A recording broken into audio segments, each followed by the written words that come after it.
Thank you, Dr. Ramurthy. We shall now go on to our last speaker, a much awaited speaker.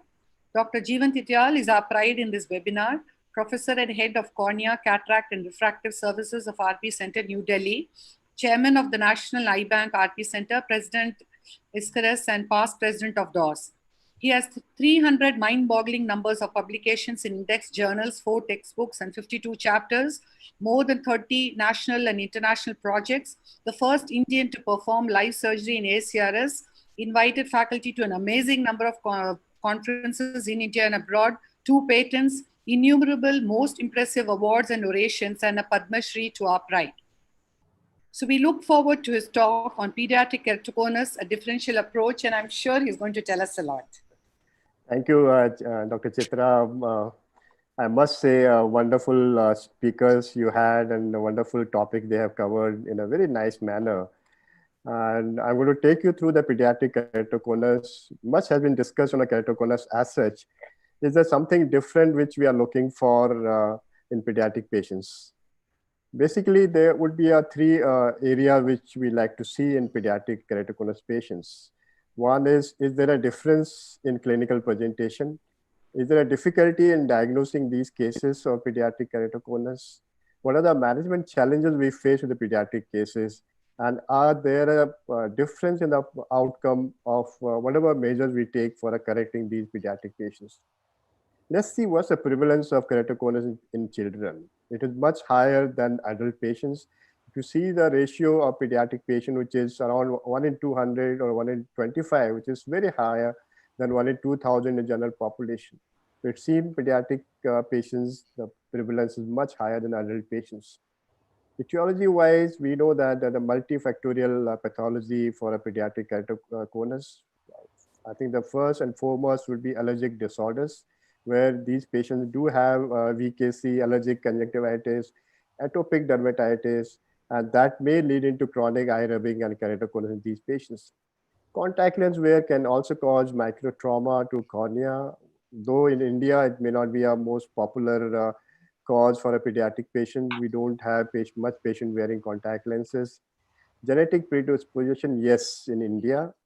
Down syndrome, Marfan's, mitral valve prolapse, collagen tissue disorders, where if you look into the first degree relatives, they do have more than 15 to 67% higher chances of developing keratoconus in that family.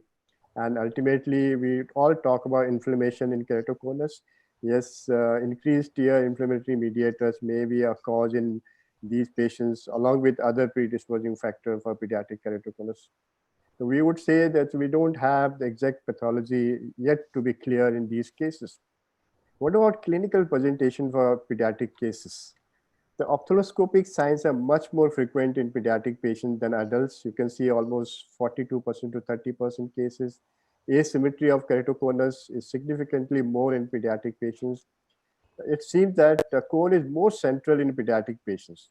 Therefore, the cross-linking may be more effective, more beneficial in pediatric cases as such. And I would say many children might go for a refraction first because of change in refraction, especially higher refractive errors or a changing cylindrical power. Therefore, the retinoscopic features may be one of the first signs to be picked up in pediatric cases.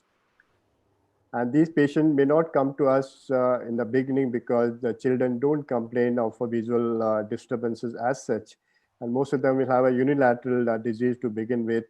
And because of higher accumulative power in children, they may not have a functional complaints, which may also take into consideration these patients would have some sort of irregular astigmatism in the cornea, but accommodation might cover up and late presentation would be there in these cases. I would say allergic conjunctivitis and vigorous eye rubbing is an important component in pediatric keratoconus as such. Sometimes we see these patients coming to us with signs of either healed hydrops, or sometimes they come with acute hydrops because these patients come quite late with the advanced disease. So if you see here, almost 30% of the cases, they present at a stage 4, which is a very high, and they progress very, very rapidly subsequently. If you look into a 1-year follow-up, more than 2 diopter keratometric change happens in these patients. So mainly they'll come with a regular astigmatism and they'll progress rapidly. And then a peripheral cones, which are seen in adult patient as such.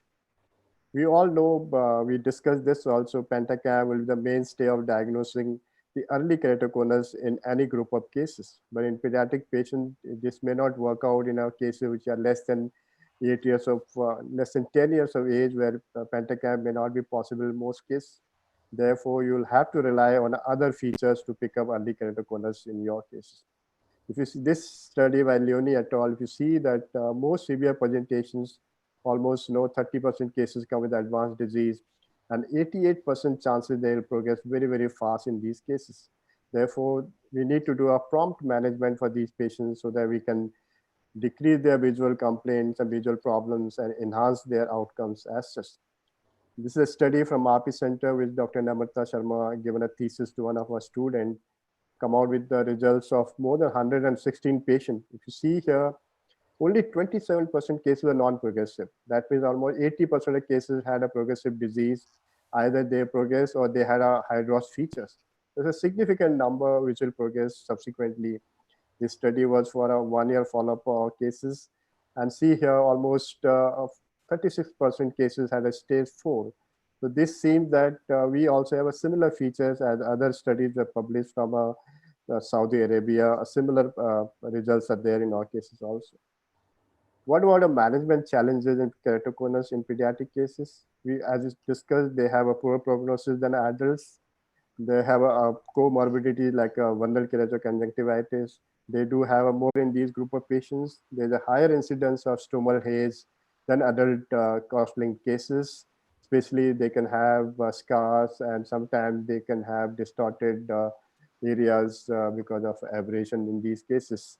Mild phobia, photophobia, infection can also occur, though the pain tolerance in pediatric patient will be less. Therefore, you need to look into some sort of a pain management of these patients by giving us some sort of a systemic or topical NSAID for these group of patients. And as I said, one of the major challenge for a cross-linking pediatric patient is failure to arrest progression in almost more than 20% of cases. And the concept or predisposing factors may be a different genetic pattern for our pediatric cases, continued allergy and atopy for these group of patients, presentation with a very advanced keratoconus, and some sort of a biomechanical modification and corneostoma may be factor. There's a study from Rohit Sethi from Bangalore. They've documented almost 18% failure rate of cross-linking in terms of arresting progression in these patients. As I said in the beginning, they do have allergic disorders and they do keep rubbing eyes and that nullifies the cross-linking these group of patients. This is all group of cases where we found that if you have, there's a positive relationship between VKC and hydro aberration and the negative correlation with thinnest pachymetry in cases with failure in cross-linking to arrest the progression of these cases. Keratitis can happen in these patients also. This is one of our patients in out of 57 cases. One more consideration in pediatric patient is stem cell, limbal stem cell damage, especially a patient who has pre-existing VKC, which can have subclinical limbal cell damage. An uncooperative patient can have a limbal cross-linking irradiation that can subsequently cause ocular surface disorders. So you may use a limbal guard for these group of patients. Intraocular rig segment, which is nicely covered by Dr. Ritika, may not be a suitable option for pediatric patients and may be considered in a group of patients around 15, 16 of age. Keratoplasty, beautiful surgical demonstration by Dr. Fogla, and can be considered. If you look into all keratoplasty in the pediatric group, in keratoconus, 15 to 20% will be cases of corneal transplants. Higher risk of rejection is there in these cases. As Dr. Namrata talked about, even do have a scar in the post-hydro scar, people still do a DALK in these patients layer by layer with successful results. Maintaining the patient's own endothelium in DALK procedure is the major success story in pediatric cases because these endothelium will last for more than 50, 60 years, then a full thickness graft, which may not last more than 10 or 15 years. Corneal transplant has a poor prognosis, we all know, because of various risk factors. Younger patients Surgical challenges are there as such because the low muscular rigidity, and sometimes the post-op problems are so much cannot be assessed carefully in these patients, require anesthesia to environment. Peritoneal keratoplasty would be the last choice for these group of patients also. To summarize the entire pediatric keratoconus dilemma in terms of differentiating it from the adult cases, I think presentation-wise, we all know they normally present a very advanced stage of disease. Almost 40% cases will have advanced disease at the time of presentations. We know they don't halt their own like very adult cases, therefore they require a treatment. The goal of treatment would be actually halting progression, improving their visual quality, and giving them chances to see better, because pediatric patients, they can have visual loss, amblyopia that should be treated appropriately even after corneal transplant surgery. And early cross-linking, it may be standard or accelerated, has to be done as soon as you diagnose a case of keratoconus. And don't leave the other eye without cross-linking, because that is the eye might develop hydrops immediately after you cross-link. So if you have a pediatric patient, both eyes bilaterally should be cross-linked sequentially. Corneal transplant has a poor prognosis. You should delay the surgery as long as possible and give other means of correction like glasses, contact lenses for these patients, so that you can have a vision for these patients a longer period of time. Thank you for listening to this talk, and I'd like to acknowledge my colleagues and residents, Sohini, Manpreet, Namata, Yogita, and my own cornea refractive clinic in RP Center. Thank you again.